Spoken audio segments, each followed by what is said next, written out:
everyone. So today we're going to cover CHC ECE 019. I'm just going to briefly go over a few things on here with you. I strongly recommend that you actually attend this class because this is a really important topic. It's all about the quality improvement plan, okay?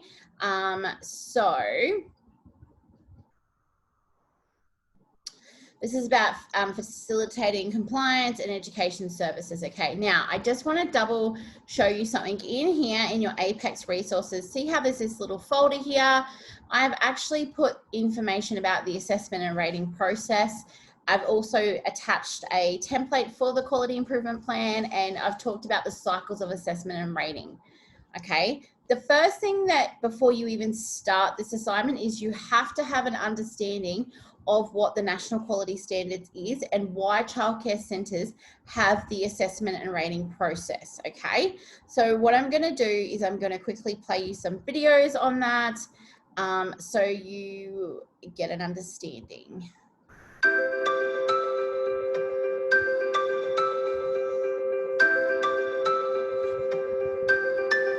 Welcome to the ASIQA Guide to the National Quality Framework. This is a video series for parents and families of children who attend early childhood or school-aged care services. In this episode, we explain the importance of the National Quality Standard. The National Quality Standard is based on a lot of Australian and international evidence about how to support and promote children's learning and development. We know that the quality of education and care that children receive from the time they are born lays a foundation for their learning, development and well-being throughout their lives. The National Quality Standard aims to ensure the highest quality of education, care and safety for your child, whether they attend long day care, family daycare, preschool, kindergarten or outside school hours care.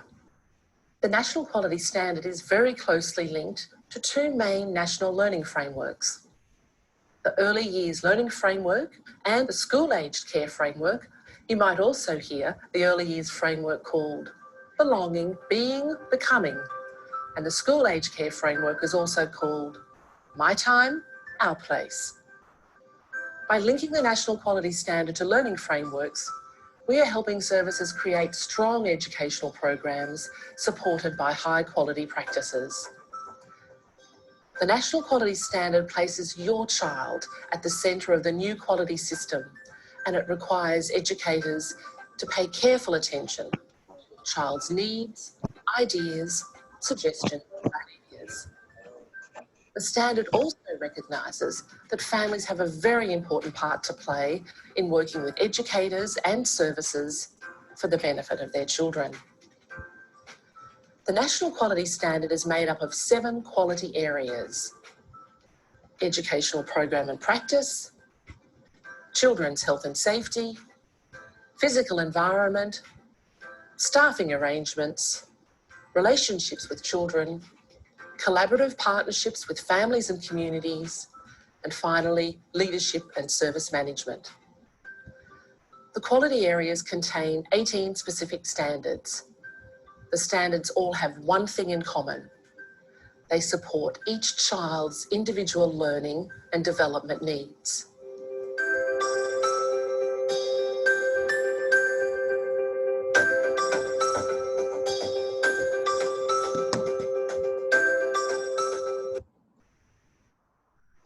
Okay, so that gives you a brief rundown on what the National Quality Standards are. Now, what happens is childcare centres, they get assessed by the government, okay? So they have to make sure that they're meeting the national quality standards at all times, okay? So this is a video on how they get rated. Welcome to the ASIQA Guide to the National Quality Framework. This is a video series for parents and families of children who attend early childhood or school-aged care services. In this episode, we look at how services are assessed and rated against the National Quality Standard. The National Quality Standard is a new benchmark for quality in children's education and care services. All services covered by the framework must adopt the National Quality Standard, including long day care, family day care, preschool, kindergarten and outside school hours care services. But how can you know if the programs and practices at your child's service meet the new standard? The only way to know is to assess the performance of all children's education and care services, and that is exactly what's happening right now. Across the country, assessment teams from each state and territory government are visiting services to observe their practices, review their documents, and talk to educators, staff and families. After the assessment visit, your child's service will receive a rating for each of the 7 quality areas in the National Quality Standard, as well as an overall rating. The rating will depend on the service's performance against every component of the National Quality Standard. The standard is very high and not every service will meet every element of the standard initially. How will you know if your child's service has been rated against the National Quality Standard? Since 1 May 2013, all services have been required to display a rating certificate at the entrance to their premises. The certificate will show the service's rating. If your child's service hasn't been rated yet, that will be stated on the certificate too. As each service is assessed, their ratings will be published on national registers on our website. Ratings can also be found on the Australian Government's My Child website. The first round of assessment visits started in June 2012. Because quality improvement is a continuous process, children's education and care services will be assessed regularly. This might happen every year or every 2 to 3 years, depending on the quality levels at each service. What does this mean for your child? Regular assessment will show services what they're doing well and where they need to improve to meet the National Quality Standard. The process involves a lot of work from all of those involved, but the outcome will be worth it. High quality education and care for every child.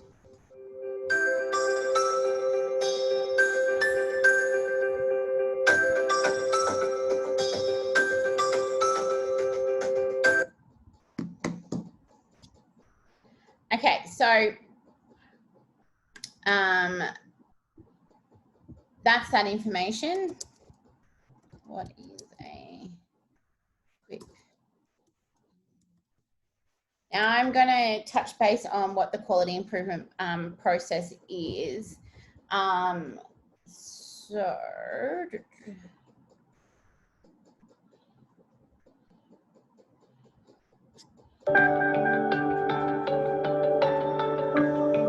Welcome to another edition of Talking About Practice. I'm Luke Toohill, and today we're in Canberra visiting 2 early childhood services to talk with them about the quality improvement process and how they've gone about it over the past 3 years. Each of the services is quite different. One's received a rating of exceeding, one's received a rating of working towards. Yet both, I think, have found the whole process of thinking about quality improvement and developing their quality improvement plan a really valuable way to think about and improve their practice over time. My name's Lisa Surrett. I'm the manager of the AIS Caretakers Cottage here in Canberra. We're a 48 place long day care service. And so my responsibility is the management and overall direction of the service. My name's Christy Ward and I'm a senior educator in the Il Nido room, which is our infants room. And I've been working in the sector for over 20 years. Hi, I'm Tanya from Campbell Street Children's Centre in Queanbeyan.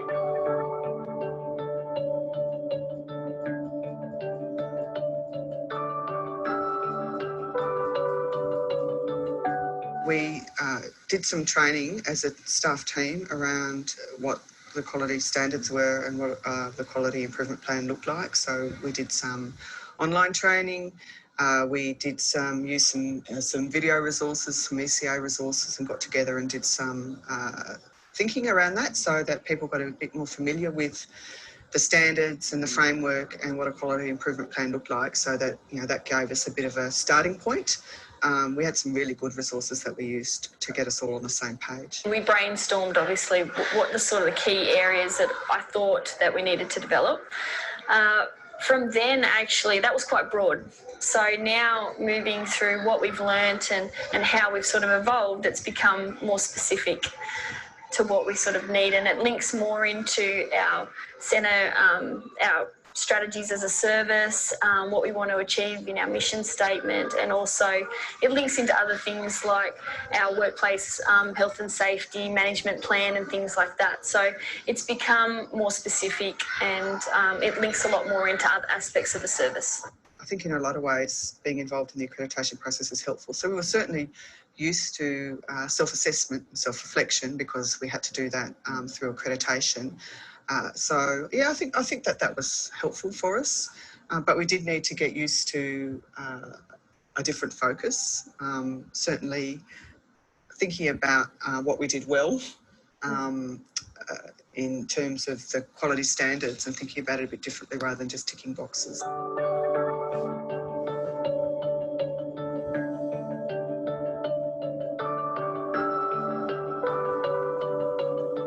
Certainly driven by myself and the educational leader.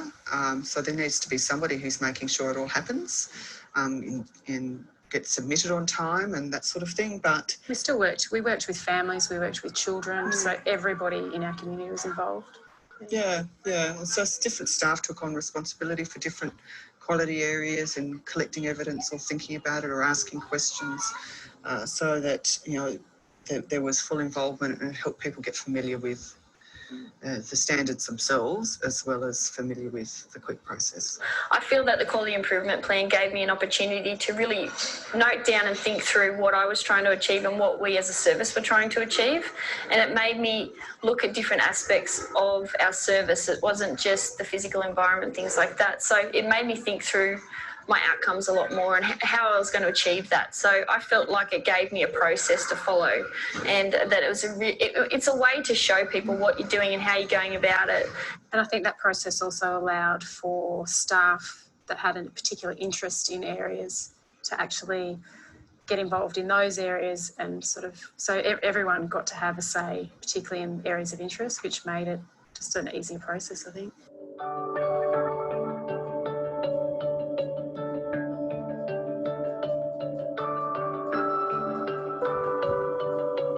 Certainly know on the day it meant that we knew what we sort of knew what we would be asked, what the focuses would be. We also knew, we were also comfortable to actually answer questions.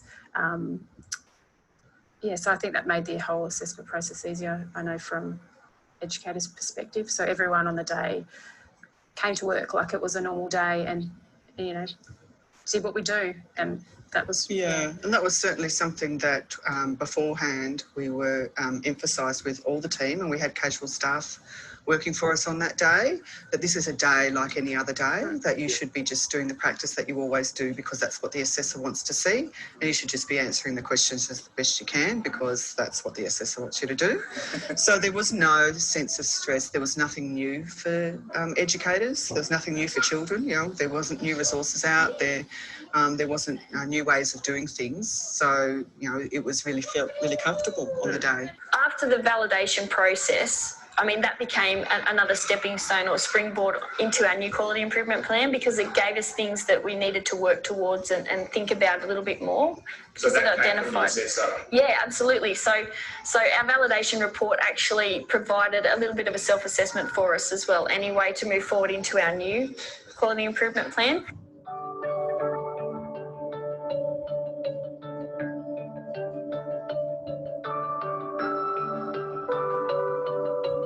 With the physical upgrades of the environment as an old service, that's continued through, but the new parts have become the educational program and practice, and how, as a director, I view staff and I view staffing and professional development. That's changed a lot, and that's linked through with improving the quality of our educational program practice.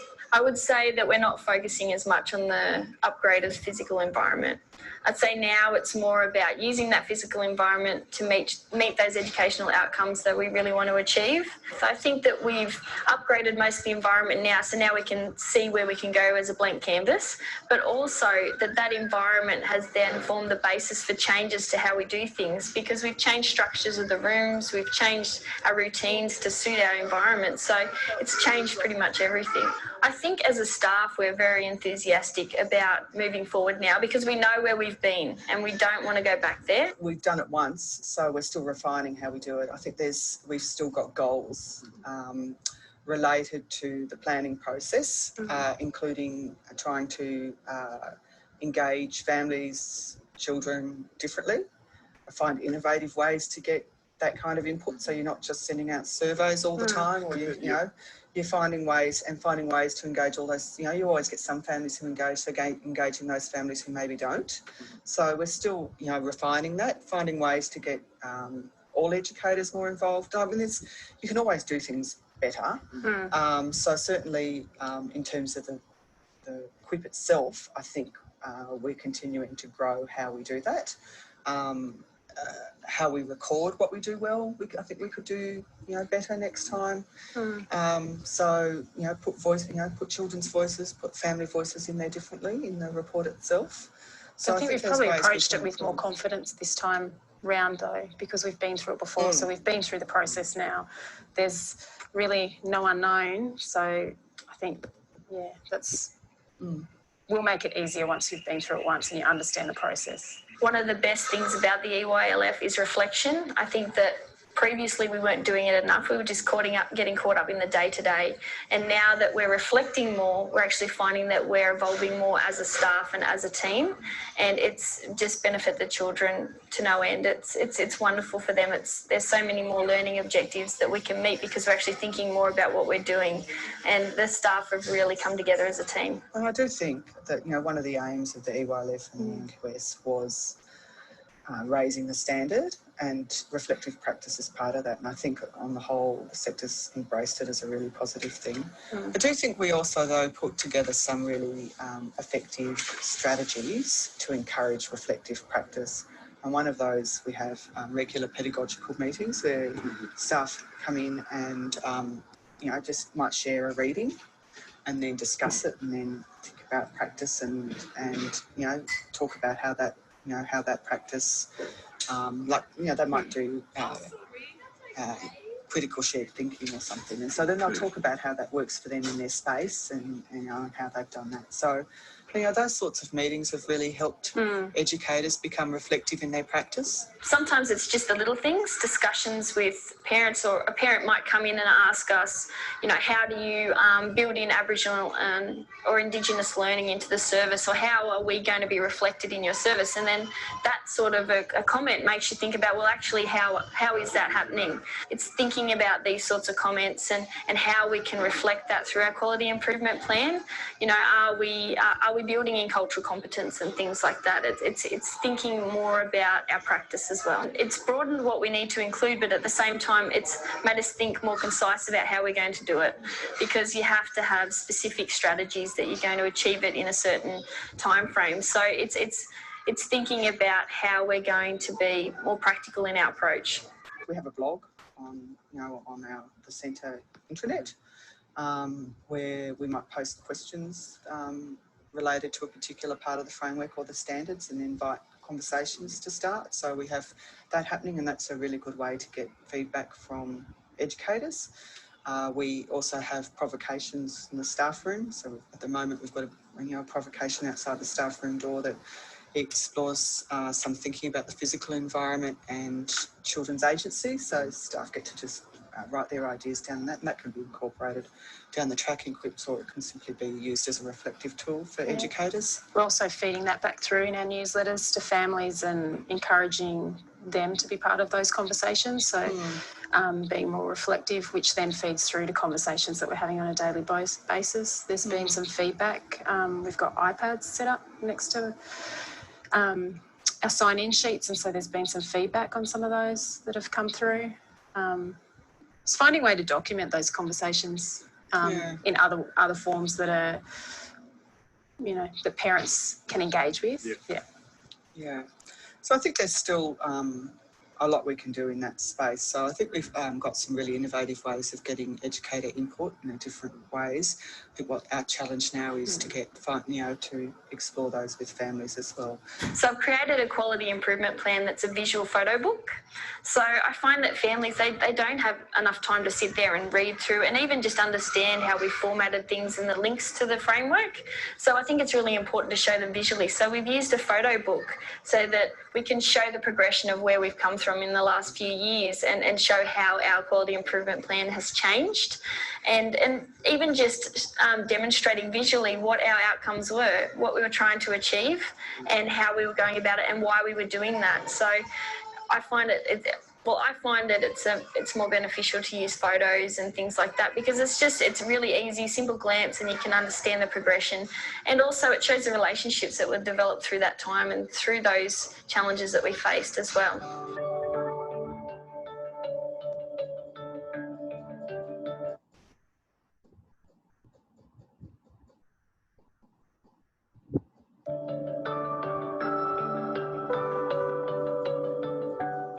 I think you have to start with the staff because if you value the staff, then everything else will filter down to the children. The enthusiasm, the motivation, even the imagination that they use. So I think that ultimately all of the changes we had to the service just started the dialogue with the staff about how can we, the reflection. So how can we improve? What can we do? And once you start the talking and you continue the talking, then everything seems to fall into place. I think you're always going to get educators who are feeling, really on top of it and really engaged, and other educators who, for them, it's just not the right space or time. And I think at one level, it's accepting that, and those people will come along on the journey when they're in the right space and time. So, getting people there, under sufferance means that that's what you're going to get back from them. Just looking at people's qualities, and what people are interested in, and allowing them to have a little bit of space to run with that. And learning styles and being innovative in the way you deliver training. So, providing, online opportunities or, we found that the way that staff started to get really, really interested was having some meetings where we might have a video and then just talk about it. So, we used some of the really good resources that are out there, videos of conferences that were held that were unpacking the NQF and things like that. And it meant that we always provide dinner. I have to say that's a really good way to get people engaged. Draws people in. Yeah, so have a meal together, watch a video, and then just engage in conversation. So people's contributions, then they feel really valued. They're taking away different things from those things, and they feel like there's sort of value in coming along. So I think that's a good way of doing it. Find out what people want, how they like to learn. Some people like to read. Some people like to watch. Some people like to go along to, training and then come back and share. The other thing I found really useful was to try and send 2 people to a training course. So I think if you go to a training course or professional development opportunity, you come back really fired up and nobody else is fired up with you. And it's really hard to share. It's really hard to convey, and it's really hard to stay motivated. If you've got a colleague who's gone with you, you can keep bouncing those ideas off each other and challenge each other to make the change. And I think that's made a big difference for us, is to invest the resources in asking, sending more than one staff member to the off-site kind of training. The staff, with their professional development, we've really increased our budget in that area because we want job satisfaction for our staff and we want to reward them for sticking with us through the hard times that we face. So right now it's about how do they want to improve, what further studies do they want to do, and just supporting them in that. And then when they're happy, then the environment's going to be pleasant, all the kids are going to be happy, and all the outcomes that we want to achieve will happen normally. I think we feel more cohesive as a team. I think that the quality improvement plan has given us goals to work towards, but it's the practices that we implement on a day-to-day basis that's brought us closer as a team. So it's thinking about, how can I give individuals a part in this? How can we all play a role so it's not just mine or a management sort of process. It's everybody. So if they feel like they're being valued within the process and their ideas are being valued within the process, then it'll work out a lot better in the long run. It's just the nature of the sector that you have to have meetings outside hours. We've worked really hard to find innovative ways to get involvement by limiting that contribution out of hours if it doesn't suit people for family or personal reasons. So we've got blogs, the blogs we've been doing. Yeah, the blogs we've been doing help people emailing each other ideas, looking at ways to get together during the day instead. And because we're all in different rooms, it means, and we all might be planning completely different things, or sometimes surprisingly enough, you know, one common theme has been fed through all the rooms, so we can bounce off ideas of how we've engaged children or encouraged children, or it's just the editing process as well. You've got someone there that can edit or put your ideas into words that perhaps you're struggling with. Now, in terms of promoting that consistency with all staff, because they all need to be able to understand how it links and the structures through it, we provide the opportunity for our assistants to also come off the floor as well as our room leaders, so that they have the opportunity to think through the structure of a learning story and understand how it links in with our reflection and through our program and the follow on from that. So I think that's a really positive process. Once a year we have a whole centre professional development day. So there's that one opportunity that's not, you know, late at night. It's during the day when everybody's fresh, where you can actually connect as a team. So I think that makes a huge difference as well. Yeah. That common starting point. Everyone gets involved, and it's ongoing. Would you say? It's like. I mean, I would say it almost seems energising, that even though it seems like you're doing more, it actually gives you more energy and makes you more committed to what you're wanting to achieve. Yeah. And you're always looking for new ideas, because, you know, we all want to contribute. We want to work as a team, so it becomes everybody's looking for new ideas all the time.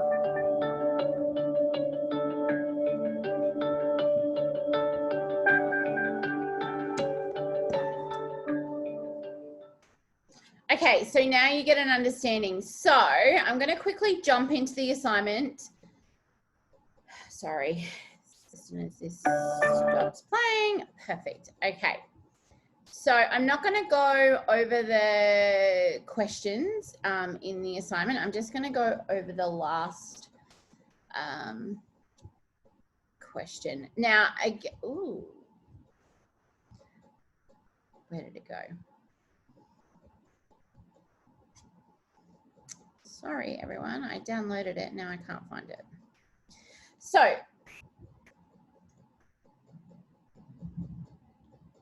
if I lose internet connection, please forgive me.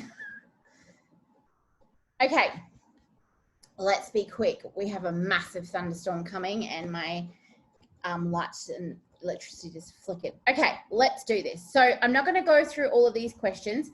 You need to have the third textbook for this unit, the National Quality Framework. If you do not have this, please contact enrollments team. It's a free textbook. You need it for your, there's 4 textbooks for this course, so you need this. But what I'm going to focus on, and I hope I can get through this in time, is case study 3. Okay. So what you have to do is the centre's going through the quality area practices. They're getting reviewed. It's been found out by their assessment and rating that their playground isn't up to standards. Okay. So what they want to do is, the childcare centre has been operating for 15 years.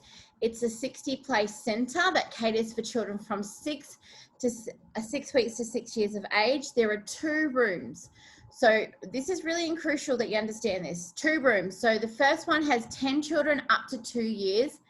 Room 1 has 16 children from 2 to 3 years. And the other room has 24 children from 3 to 6 years. There's 12 full-time staff, 4 part-time, and then there's like relief staff, okay? The centre has 2 playgrounds. One is for under 3s and one is from 3 to 6. So while there's been indoor facilities have been updated. They haven't updated their playground and they got pulled up on it. So they urgently need to fix it. The centre has just gone undergoing the assessment and ratings, and it's been identified that the centre does not, keyword, does not meet the national quality standards for their outdoor play area. So what they've done is they've given you a plan. So this is their basic playground that they have. So you see this little line here, this is meant to be a gate. Really bad drawing, right? So the first section here, wish I could highlight that. That there, if you can see my mouse, that is 0 to 3. Under here is 3 to 6. So this is actually 2 playgrounds, guys. Now, what has happened, they have a weekly plan sheet where staff record the equipment that's been placed out for the children each week. But what the concern is, they need more equipment. There is no goals, like they don't know how to plan for the outdoor playground very well. There's no evaluation been happening.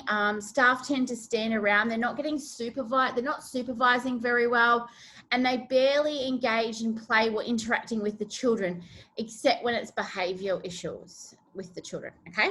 So we've seen the plan. It has a playground, shading, lack of vegetation. It needs more play equipment because it's been recently removed. There's not much happening, okay? So what you need to do here is develop a quality improvement plan, which is this template here, okay? Now, I would do this last, okay? I would focus on your design first, okay? So you have to do your quality improvement plan using the template below, including the following elements, okay? So you have to do an audit of the outdoor based on the number of children enrolled each day. Remember, I said up here, important. Now remember, there's 2 playgrounds. So you have to divide up how many children are for under 3 and how many children from 3 to 6, okay? Now, what you have to do is you have to do an audit process on the matter. So describe an audit process that you would use. So tell me how you're going to audit this. Are you going to have, you might have so much equipment for unders, so much equipment for under 3s. You could do a daily checklist where you're making sure that people are checking the equipment. You might have in your audit process that all staff members must do a weekly plan, planning activities, stimulated activities for the children and making sure that they submit any resources or any things that they need a week before to the director. You might have supervision checks where a senior staff member goes out and checks that the staff are interacting with the children correctly. You might even have it that you have a supervision plan in place where, you know, teachers stand at certain areas of the playground so children can be seen at all times. You might have it, you know, that this every morning you have a health and safety checklist in your playground where an educator that, you know, when the educators are setting up the playground, that it's getting checked for any broken equipment, any hazards, anything like that, okay? Then you have to provide a list of recommended outdoor equipment for each day play area, including costs, okay? So what I would do for this one is I would get an Excel spreadsheet. I'm just going to open up my little Excel. Oh, I'm just actually working on something with you. Hold on for a second. I just got to quickly save this. Sorry. So this is diploma.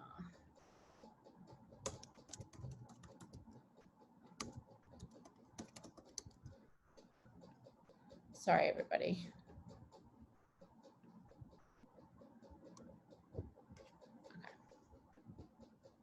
So I would have a spreadsheet. So I would break it out into 4 sections. So my first section would be under 3, play equipment. Then my second one would be, I'm just gonna copy that. Oh, sorry, everybody. And then my under 3, I would have outdoor, so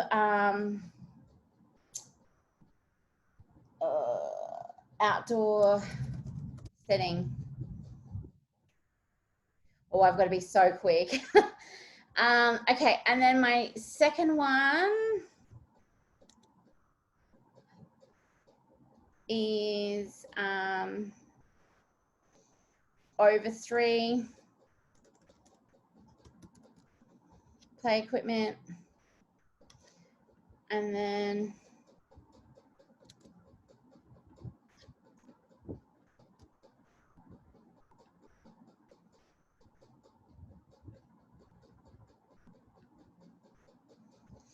my over 3 outdoor settings. Okay, so if you have a look at the assignment, sorry, I'm just gonna, so in your assignment setting, it says you have to do 2 audit process. One is for the outdoor play equipment, and then down in here you have to also do a audit on the facilities. Actually, I'll call it facilities so you understand. Okay, so that's like, because remember we need to include vegetables, gardens, trees, equipment. Okay, so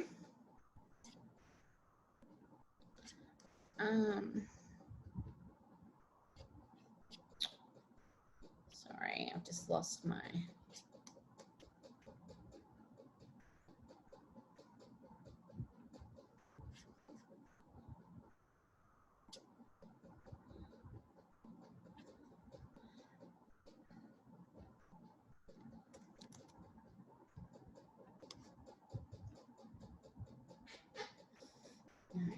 I'm trying to hurry. Sorry. Okay. Right. Okay. So these are my settings here. Okay.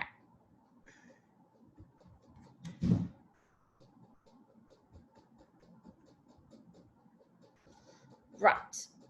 Now, the first thing you need to do is you need to find play equipment for the under 3s. What I would do if I was you, I would go to this website. It's called Modern Teacher Aid.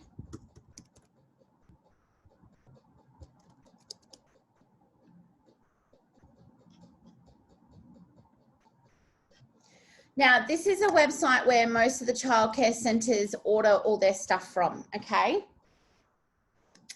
Now, what happen is you need to find a list of resources. If you scroll down, see how it's got outside and active. Okay, so here we go. You've got play equipment, play sets, all the things that you need. Okay, so I would definitely be going first off to so like, you know, if you want to add like a tree house, climbing frames, it gives you the prices here, guys. Okay. You might want to buy like a medium outdoor play area, whatever. Go through and have a look. And then it breaks it down into, you know, you might want some bikes. You might want some physical activity equipment like tunnels, bean bags, balls, hula hoops. You might want some swings, or you might want some sandpit toys, or you might want some outside activities. See here how it's got like all these little things. There's your bikes. You might want to, you know, road sign things. Do you kind of get what I'm getting at? All of these are outdoor equipment. Okay, so you need to make a list. Now I would expect you to have like at least 20 to 30 items for each age group, okay? Or maybe 20, let's say 20, okay? So if you break it all down, like you've got, you know, your sand and water things as well, your buckets and spades, like all of these things you're gonna need, okay? You might also want like water tables, water troughs, all of these things, they get used daily in childcare centres, okay? Things like this. You might want some gardening equipment for the children. So you might want some gardening tools, all of these things, okay? So put that in your spreadsheet for unders and then do the same for play equipment for over 3s. Keep in mind too, like, you know, for under 3s, I wouldn't have certain bikes or I wouldn't have certain hard things. You might want some, you know, make it age appropriate, okay? Now for your outdoor facilities, remember you have to, you know, in your map, in your design plan, you have to have like new spaces for the children. So, you know, you're going to have to add gardens, you're going to have to add, sorry, I'm just trying to go to the assignment. You're going to have like plants, shaded areas. So you're going to have to buy shade sails. You're going to have to buy gardening, soil, put in seats. You might need to plant trees. So this is where you would go. I would go to like Bunnings or something like that, or go to a website, you know, or even like a gardening website where they have like the cost of certain trees and plants. And again, I'd have 10 to 15 for each age group. So, you know, you would need dirt, soil, trees, plants, wood. List all that with all the pricing in there. So then you've got one document with all your pricing for the cost of everything that you need for this facility, okay, for your environment task, okay? So that's that part there. Okay, so that's the list you need, okay? So you also need to do an audit process for the outdoor facilities. So tell me, you know, why are you adding shade sails? Is it to meet, you know, the health and safety and sun requirements? Is it, you know, why are you adding vegetable gardens and seating? Is it to, you know, it's so your centre meets the standards for outdoor environments for children? How are you going to order this? Like, are you going to have someone maintaining this and making sure that, you know, a teacher's watering the garden, looking after things? Are you going to get professional development courses on, you know, how to make a more natural environment for your centre? That's like an audit process that you're going to do, okay? Then you got to do the plan, which we've already gone through. And then once you have completed the plan, you need to explain the next steps that would be taken in order to the cost of the plan to work out a time frame for completion, okay? Now, in here, in part B,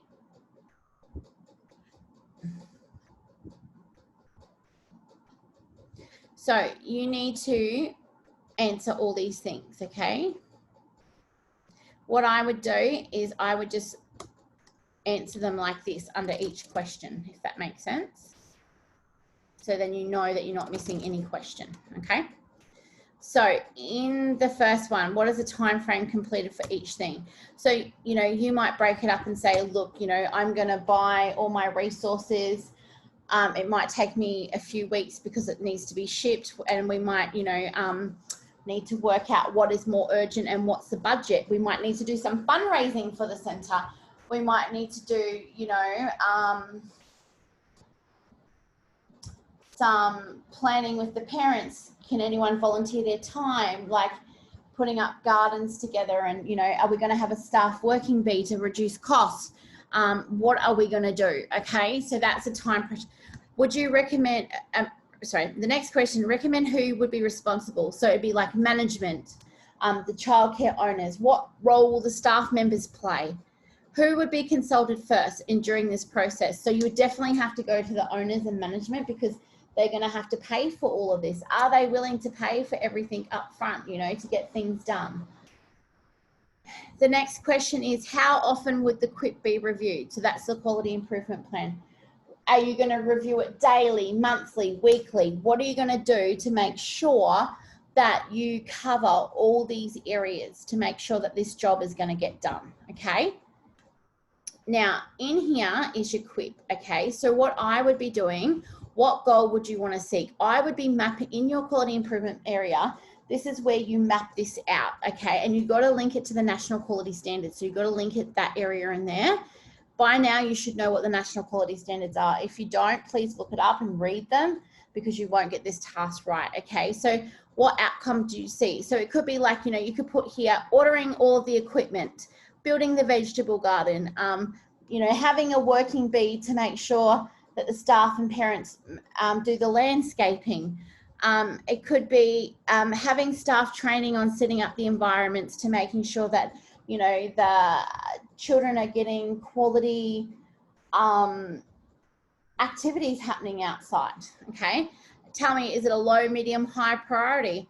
Who will get, you know, how will we get this outcome? So do we need staff meetings? Do we need support? Do we need to buy products? Do we need to get approval? Do we need to find a workshop or a course or something to do? Okay, success messages. How's this going to work?